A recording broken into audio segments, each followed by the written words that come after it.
Hello guys, kumusta? Okay, so for today's video guys, tuturuan ko kayo kung paano mag-install ng Mutiara. Mutiara ba tawag dito sa font na to? Ito yung font na ginagamit sa mga clear mug, sa mga baso, yung pang giveaway, sa mga kasal at sa birthday. Ayan, sa binyag pwede rin to. So di ko lang sure kung tama yung pronunciation ko ng Mutiara na font. Okay, so i-install natin yan sa MS Word at sa Cameo. Okay, so umpisa na natin yan.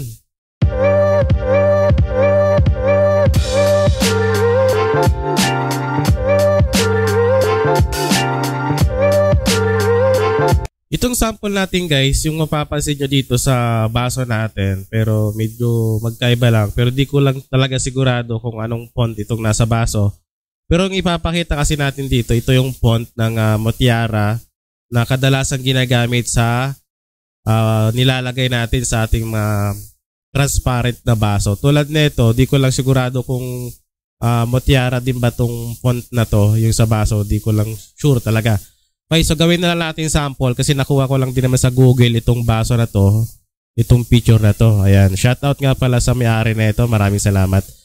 Gagawin lang natin sample. Okay, so dito, nagamit ko siya sa aking MS Word. Na-install ko siya at sa Cameo. So ipapakita natin guys kung paano mag-install ng font. Okay, so kahit anong font, pwede naman yan. Gawin lang natin sample tong Mutiara na font.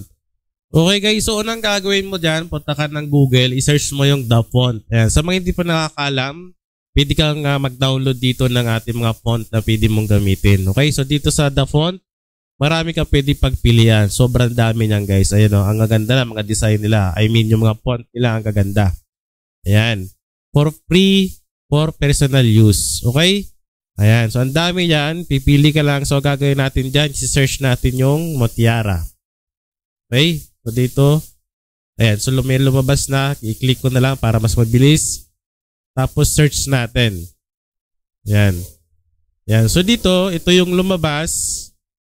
Ayan, so ito yung font na gagamitin natin para sa ating video ngayon. Ayan, so gagawin natin dyan, pag lumabas na yan, i-click lang natin yung download.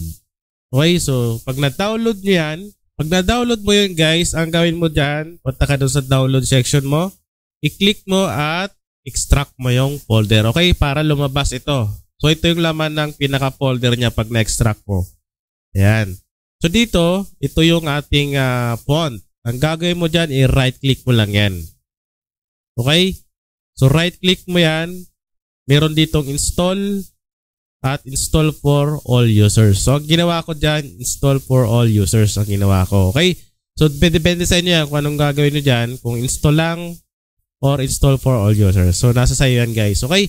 So pipili ka na lang dyan. Ayan. So pagkatapos nyan, install or install for all users. Pagkatapos nyan guys, punta ka doon sa Microsoft mo. Okay, so unahin mo natin yung Microsoft, tapos next natin yung Cameo. So dito, i-click mo lang tong ating font, i-search mo yung Mutiara. So lalabas na rin naman yan dyan. Ayan. So meron ka ng mga gamit na font na pwede mong gamitin sa paggawa ng mga baso. Okay, so pwede yan sa vinyl, di ba? Pag nagkakat ka ng vinyl sa baso, at pwede rin naman yan sa tote bag at doon sa balloons. Okay, yung nilalagay sa balloons na may mga message, pwede yan doon. Gamit yung vinyl. Okay, so ang kailangan lang naman dyan ay yung Cameo or pangkat o ano may yung cutter platter na gamit mo. Okay? At sa Cameo guys, meron na rin dito niyan. Okay, gagawin mo dyan, maglagay ka ng text. So magta-type tayo, Mutiara. Di ko lang sure kung yan ang pronunciation. Ayan.